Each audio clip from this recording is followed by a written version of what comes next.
В эфире телеканала «Якутия-24 новости». В студии Василий Раченко и главное к этому часу. Количество новых случаев заболевания коронавирусом продолжает расти в Якутии. В медицинском центре «Алроса» стартовала прививочная кампания против гриппа. Еще один крупный транспортный объект появился на территории Якутии. В Тампонском районе построят мост через реку Алдан.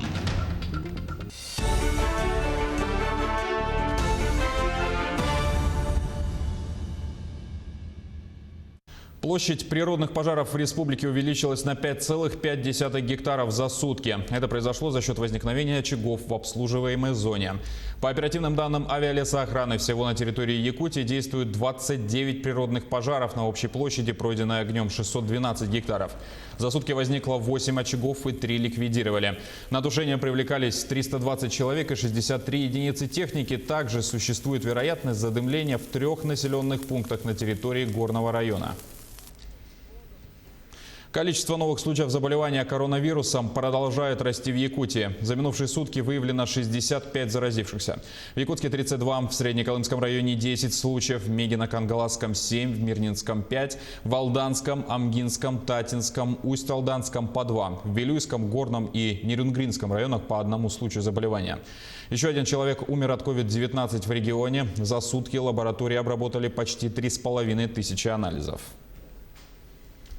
Мы продолжаем рассказывать истории врачей, которые первыми приняли на себя удар в борьбе с пандемией. Сегодня герой нашего сюжета – врач детской инфекционной городской больницы Якутска. О тяжести пика пандемии он рассказал Полине Долинской. Рабочий день Николая Петровича начинается в 8 утра. Работа с документами, утренняя конференция, обходы, консультации, ежедневные сводки больных. Он и раньше работал в таком режиме. Но все изменилось в марте этого года.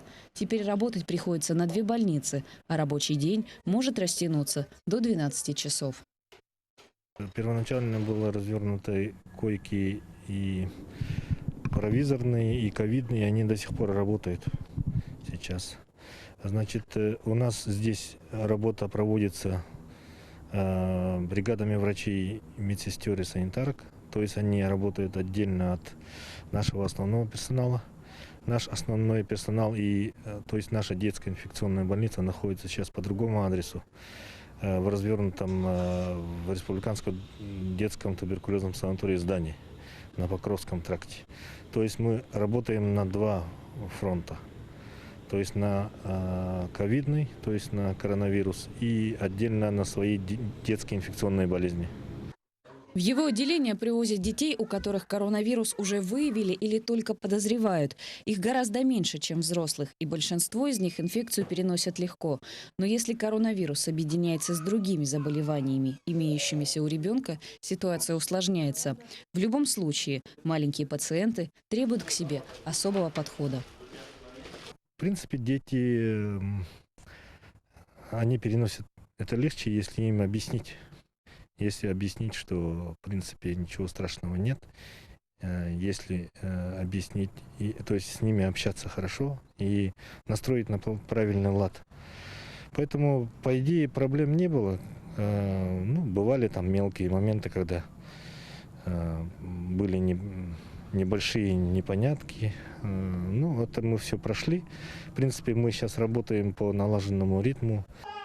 За весь период с марта по сентябрь вирус COVID-19 перенесли около 230 детей, и 65 наблюдались как контактные. На сегодняшний день в спецотделении детской инфекционной больницы 9 пациентов. Тем не менее, врачи не теряют бдительности и контролируют наличие необходимых средств для лечения в случае 2-й волны пандемии. По средствам индивидуальной защиты, по расходным материалам, по медикаментам особых проблем не возникало, потому что мы уже заранее были готовы к этому. В процессе с апреля месяца до настоящего времени мы постоянно закупаем и пополняем наши запасы. Нам, в принципе, всего хватает. Сегодня уже точно можно сказать, что жизнь для большинства жителей планеты разделилась на до и после коронавируса. Кому-то придется менять работу, кому-то привычки, а большинству – отношение к происходящему. Многие медики сегодня надеются на то, что отношение государства и жителей страны к их профессии тоже изменится. Полина Долинская, Георгий Григорьев, Якутск. В медицинском центре «Алроса» стартовала кампания против гриппа. Вакцинировать начали с 1 сентября. Кто получит прививку бесплатно, расскажет Анна Винокурова. В здравпунктах медицинского центра «Алроса» с самого утра очереди. На прошлой неделе медики получили первую партию вакцины от гриппа. Сегодня прививку поставили уже 1522 сотрудника алмазной компании. Работник автобазы Мирнинского комбината Евгений Черков в этом году одним из первых защитил свой организм от гриппа. Говорит, ставить или не ставить вакцину каждый определяет для себя сам. Это на усмотрение каждого, наверное. Вот человек хочет — ставит, не хочет — не ставит. Заставлять и правда никто не будет. Прививка – дело добровольное. Риск заражения гриппом после вакцинации все же остается, но существенно снижается. Вероятность того, что человек, получивший вакцину от гриппа, не заболеет, 80–90%, говорят медики. И советуют ставить ее до наступления холодов. Прививку ставим в конце августа, в начале сентября, потому что иммунитет вырабатывается в течение 2–4 недель и держится он в течение 6–8 месяцев. Поэтому надо заранее ставить прививку, где-то хотя бы за месяц до холодов. В этом году в здравпунктах «Алроса» впервые будут ставить вакцину Флю-М. Препарат разработали в Санкт-Петербургском научно-исследовательском институте. Его производят с использованием куриного белка, поэтому препарат противопоказан тем, у кого есть непереносимость белка. Других противопоказаний нет. Единственное, что вот эта новая вакцина Флю-М, она начинает прививать, мы начинаем ей с 18 и до 60 лет. То есть эта вакцина вот как раз в этом возрастном пределе, используется в этом возрастном пределе. Гриппол плюс, которая к нам придет вакцина в медцентр, она начинается, ей можно прививать 6-месячного возраста. Сотрудники «Алроса» смогут сделать прививку от гриппа бесплатно во всех здравпунктах медицинского центра в рабочие часы. Анна Винокурова, Алексей Меркулин, телеканал «Алмазный край». Консорциум региональных авиакомпаний планирует создать для перевозок пассажиров и грузов на Дальнем Востоке. Вопрос обсудили на совещании министр транспорта России Евгений Дитрих, министр по развитию Дальнего Востока и Арктики Александр Козлов, глава Якутии Айсен Николаев и представители других регионов федерального округа. Главной задачей консорциума станет обеспечение авиационной доступности объектов Дальнего Востока с использованием отечественной техники. Как один из вариантов организации новой структуры обсуждалась возможность управления консорциумом авиакомпанией «Аврора». Отмечается, что модель консорциума должна базироваться на долгосрочной масштабной стратегии авиаперевозок, которая позволит входящим в него компаниям приобретать в будущем отечественные воздушные суда. Первый зампред правительства Алексей Колодезников провел совещание по началу отопительного сезона в Якутии. В ходе него озвучили, что, несмотря на определенные сложности, запуск произошел своевременно. Пуск котельных осуществлен на 90%. Запуск тепла в жилфонд Якутска планируется до 15 сентября. Также сообщили, что вероятно продление срока завоза грузов в труднодоступные территории до 15 октября. Сейчас главная задача – это завершение подготовительных работ и получение паспортов готовности у Ростехнадзора. У нас в республике запуск происходит уже повсеместно отопительного сезона. Котельные запущены. На сегодня у нас только не запущен Алекминский район, но у них по плану запуск завтра. Мегино-Кангаласский район сегодня запускается полностью. Ну и по городу Якутску запуск и по Жатаю до 15 сентября окончательно должен быть завершен. Но мы видим, что по объектам здравоохранения, не все объекты запущены, это село Танда, больница, до 20 числа там ремонтные работы идут. И в селе Тополином порыв был в сетях. И в Алекминске из-за задолженности по коммунальным услугам ряд объектов, не связанные там с лечебным процессом, тоже сейчас не запущены. Поэтому я дал поручение, чтобы в кратчайший срок эти вопросы были все решены. Ну а в целом по социальным объектам, по образовательным учреждениям, по объектам соцучреждений, объекты все в запуске, поэтому здесь больших вопросов нет. Айсан Николаев примет участие в торжественном запуске первой очереди шахты Инаглинской и фабрики Инаглинская-2 в Нерюнгринском районе сегодня. Мероприятие начнется в 16 часов по якутскому времени. Кроме того, завтра, 11 сентября, пройдет трансляция открытия угольного терминала ВТУ в 12:30 по местному времени. Напомним, что объекты позволят увеличить производственную мощность по добыче и переработке угля до 6 миллионов тонн в год, что в 3 раза больше нынешних показателей. К 2023 году со строительством второй очереди объемы добычи и переработки угля планируется увеличить еще в 2 раза до 12 миллионов тонн. Еще один крупный транспортный объект появится на территории Якутии. В Тампонском районе построят мост через реку Алдан на федеральной автодороге Колыма. Управление дорог Вилюй заключило госконтракт с подрядной организацией «Хотьковский автомост». По условиям контракта компании предстоит подготовить территорию к строительству. Для этого проведут геодезическую съемку, гидрологические замеры и другие исследования. Накануне рабочая группа посетила место строительства будущего моста. Целью поездки стало обследование местности. По итогам проведенных работ предложат как минимум 3 варианта прокладки мостового перехода. Значит, на сегодняшний день мы здесь смотрим сегодня, как лучше, где варианты расположить, каким образом перейти через реку, в зависимости от ее условий, как она нарезала себе русло, старицы оставила. Эти все моменты сегодня мы смотрим.